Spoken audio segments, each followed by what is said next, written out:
Moreover, Ananda, why do I say that the 12 places are basically the wonderful nature of true suchness, the treasury of the Thus Come One? Ananda, look again at the trees in the Jeta grove and at the fountains and pools. What do you think? Do these things come into being because the forms are produced, and thus the eye see, or because the eyes produce the characteristics of form? Ananda, if the organ of sight were to produce the characteristics of form, then the nature of form would be obliterated when you see emptiness, which is not form.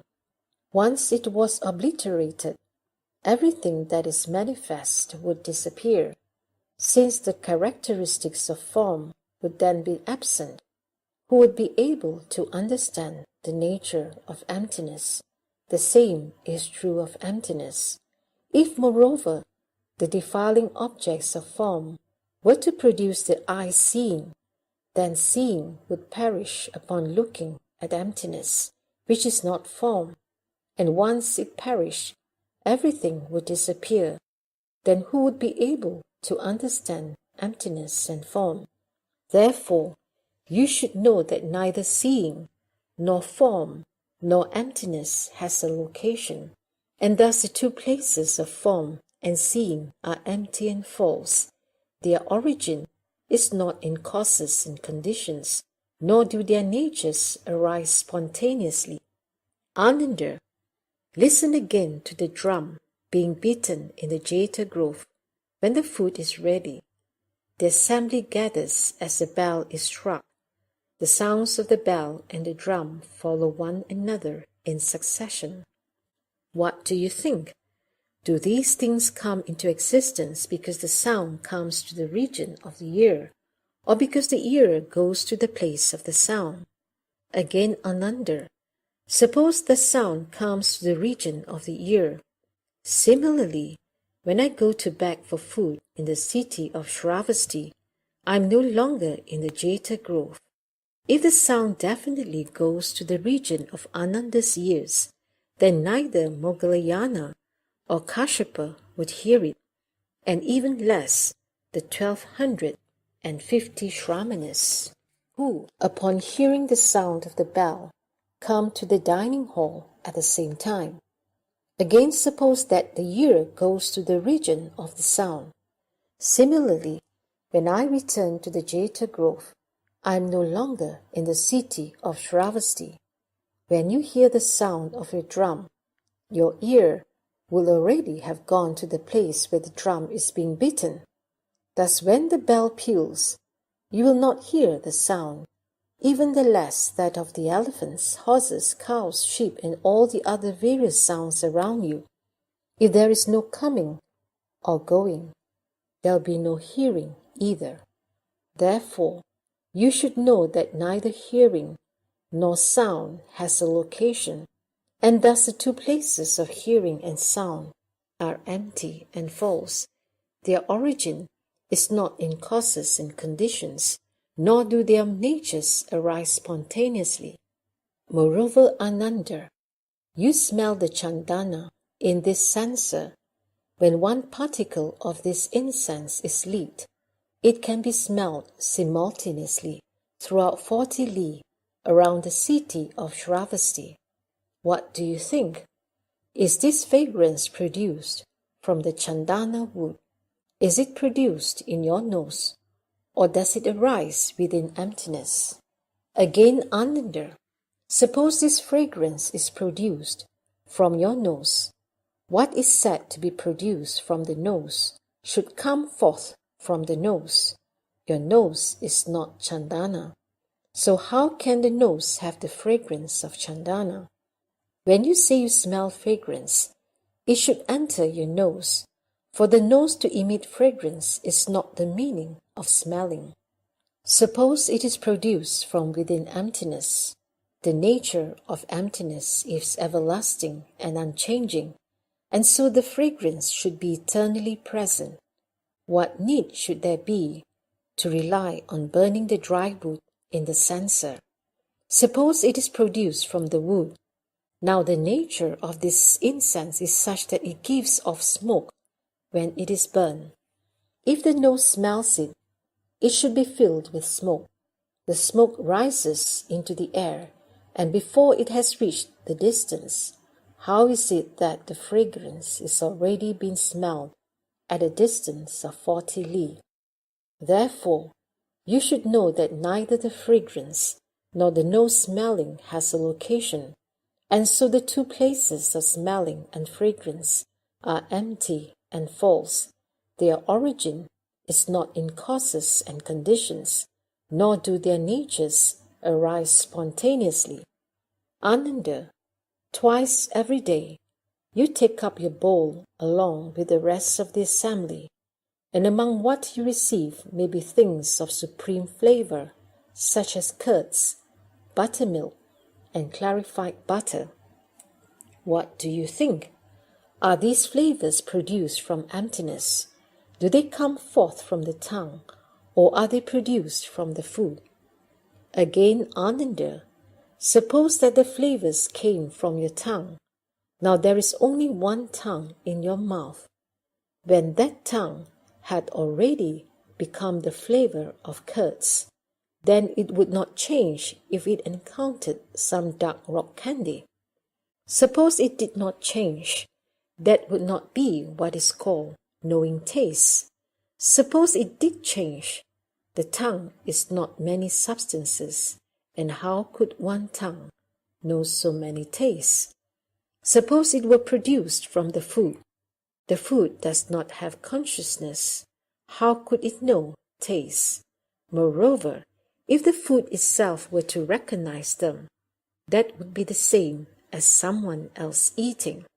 Then what connection would that have with what is called your recognition of taste?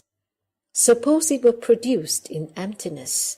When you eat emptiness, what flavor does it have? Suppose that emptiness had the flavor of salt, then since your tongue was salty, your face would also be salty, and likewise everyone in the world would be like fish in the sea. Since you would be constantly influenced by salt, you would never know tastelessness. If you did not recognize tastelessness, you would not be aware of the saltiness either. You would not know anything at all. How could that be what is called taste? Therefore, you should know that neither flavors nor the tongue's tasting has a location, and so the two places of tasting and flavor are empty and false.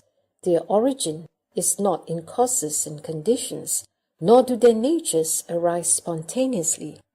Ananda, early every morning you rub your head with your hand. What do you think? When there is a sensation of the rubbing, where does the ability to make contact lie? Is the ability in the hands, or is it in the head? If it were in the hands, then the head would have no knowledge of it. And how could that be what is called touch? If it were in the head, then the hands would be useless. And how could that be what is called touch?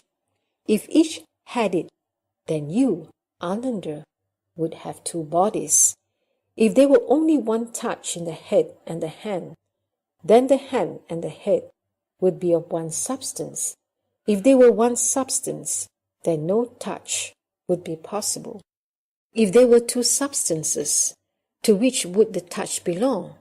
The one which was capable of touch would not be the one that was touched. The one that was touched would not be the one that was capable of touch, nor it should be that the touch came into being between you and emptiness. Therefore, you should know that neither the sensation of touch nor the body has a location, and so the two places of the body and touch are empty and false. Their origin is not in causes and conditions, nor do their natures arise spontaneously. Ananda, your mind is always conditioned by three qualities: good, bad, and indeterminate, which produce patterns of mental constructs Are these mental constructs produced by the mind, or do they have a special place apart from the mind? Ananda, if they were the mind, these mental constructs would not be its defiling objects. Since they would not be conditions of the mind, how could you say that they had a location? Suppose they were to have a special place apart from the mind, then would the mental constructs themselves be able to know? If they were to have a sense of knowing, they would be called a mind. If they were something other than you, they would be someone else's mind, since they are not defiling objects. If they were the same as you, they would be your own mind. But how could your mind stand apart from you? Suppose they were to have no sense of knowing, yet these defiling objects are not forms, sounds, smells, or tastes. They are neither cold nor warm, nor the characteristic of emptiness. Where would they be located? We have established that they are represented in neither form nor emptiness, nor is it likely that they exist somewhere in the human realm beyond emptiness. For if they did, the mind could not be aware of them. Whence, then, would they arise? Therefore you should know that neither mental constructs nor the mind has a location, and so the two places of mind and mental constructs are empty and false. Their origin is not in causes and conditions, nor do their natures arise spontaneously. Moreover, Ananda, why do I say that the 18 realms are basically the wonderful nature of true suchness, the treasury of the thus come one? Ananda, as you understand it, the eyes and form create the conditions that produce the eye consciousness. Is the consciousness produced because of the eyes, such that the eyes are its realm? Or is it produced because of form, such that form is its realm? Ananda, if it were produced because of the eyes, then in the absence of emptiness and form, it would not be able to make distinctions. And so even if you had a consciousness, what use would it be? Moreover, your seeing is neither green, yellow, red, nor white. There is virtually nothing in which it is represented. Therefore, what is the realm established from? Suppose it were produced because of form. In emptiness, when there was no form, your consciousness would be extinguished. Then why is it that the consciousness knows the nature of emptiness? Suppose the form changes, you are also conscious of the changing appearance, but your eye consciousness does not change. Where is the boundary established? If the eye consciousness were to change when form changed, then there would be no appearance of a realm. If it were not to change, it would be constant, and given that it was produced from form, it should have no conscious knowledge of where there was emptiness. Suppose the eye consciousness arose both from the eyes and from form. If they were united, there would still be a point of separation. If they were separate, there would still be a point of contact. Hence the substance and nature would be chaotic and disorderly. How could a realm be set up? Therefore, you should know that as to the eyes and form being the conditions that produce the realm of eye consciousness, none of the three places exists. Thus the three aspects of the eyes, form, and the form realm do not have their origin in causes and conditions, nor do their natures arise spontaneously. Moreover, Ananda, as you understand it, the ear and sound create the conditions that produce the ear consciousness. Is this consciousness produced because of the ear, such that the ear is its realm? Or is it produced because of sound, such that sound is its realm? Ananda, suppose the ear consciousness were produced because of the ear, The organ of hearing would have no awareness in the absence of both movement and stillness. Thus nothing would be known by it. Since the organ would lack awareness, what would characterize the consciousness? You may hold that the ears hear, but when there is no movement and stillness, hearing cannot occur. How then could the ears, which are but physical forms, unite with external objects to be called the realm of consciousness? Once again, therefore, how would the realm of consciousness be established? Suppose it was produced from sound. If the consciousness existed because of sound, then it would have no connection with hearing. Without hearing, then the characteristics of sound would have no location. Suppose consciousness existed because of sound. Given that sound exists because of hearing, which causes the characteristic of sound to manifest, then you should also hear the hearing consciousness. If the hearing consciousness is not heard, there is no realm. If it is heard, then it is the same as sound. If the consciousness itself is heard, who is it that perceives and hears the consciousness? If there is no perceiver, then in the end you would be like grass or wood. Nor is it likely that the sound and hearing mix together to form a realm in between. Since a realm in between could not be established, how could the internal and external characteristics be delineated? Therefore, you should know that as to the ear and sound creating the conditions which produce the realm of the ear consciousness, none of the three places exists. Thus the three aspects of the ear, sound, and sound consciousness do not have their origin in causes and conditions, nor do their natures arise spontaneously. Moreover, Ananda, as you understand it, the nose and smells create the conditions that produce the nose consciousness. Is this consciousness produced because of the nose, such that the nose is its realm? Or is it produced because of smells, such that smells are its realm? Suppose, Ananda, that the nose consciousness were produced because of the nose. Then in your mind, what do you take to be the nose? Do you hold that it takes the form of two fleshy claws, or do you hold it is an inherent ability of the nature which perceives smells as a result of movement? Suppose you hold that it is fleshy claws which form an integral part of your body. Since the body's perception is touch, the sense organ of smelling would be named body instead of nose, and the objects of smelling would be objects of touch. Since it would not even have the name nose, how could a realm be established for it? Suppose you held that the nose was the perceiver of smells, then in your mind, what is it that perceives? Suppose it were the flesh that perceived. Basically, what the flesh perceives is objects of touch, which have nothing to do with the nose.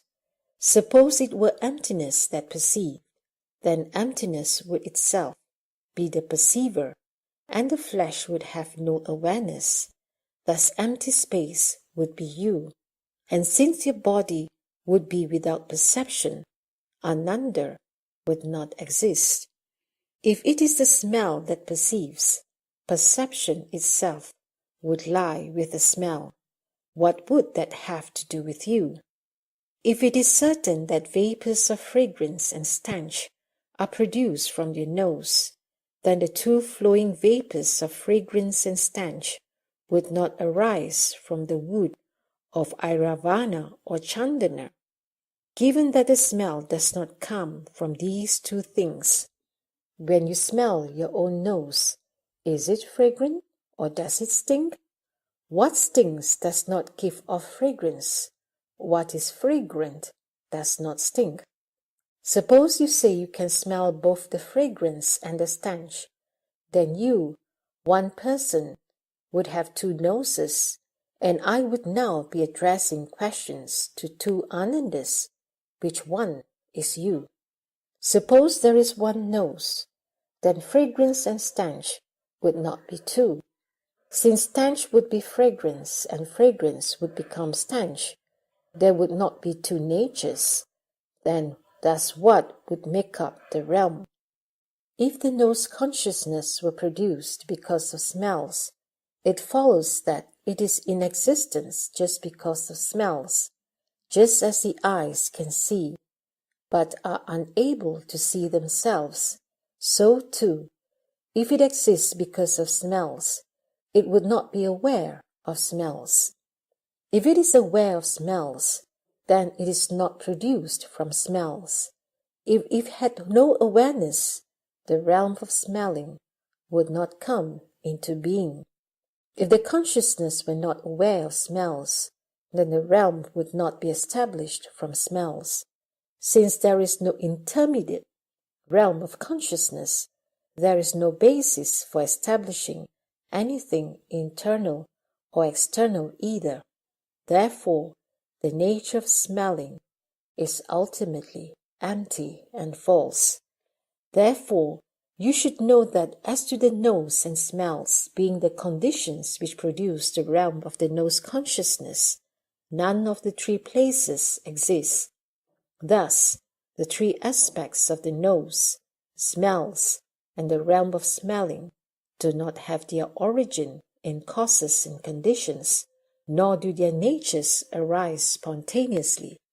Moreover, as you understand it, the tongue and flavors create the conditions that produce the tongue consciousness.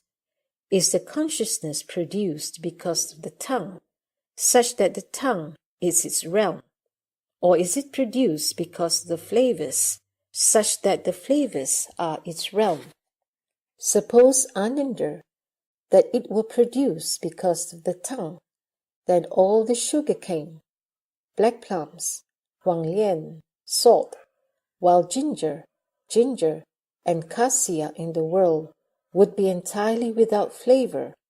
Also, when you taste your own tongue, is it sweet or bitter?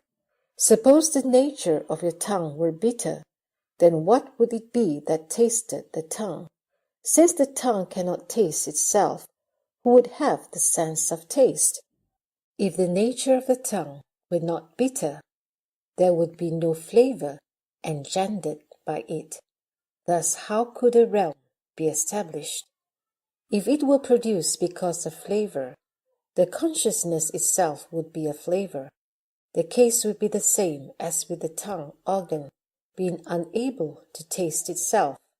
How could the consciousness know whether it had flavor or not?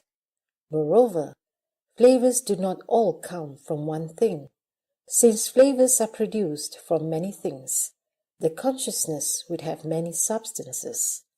Suppose that the consciousness were of a single substance, then that substance was definitely produced from flavor.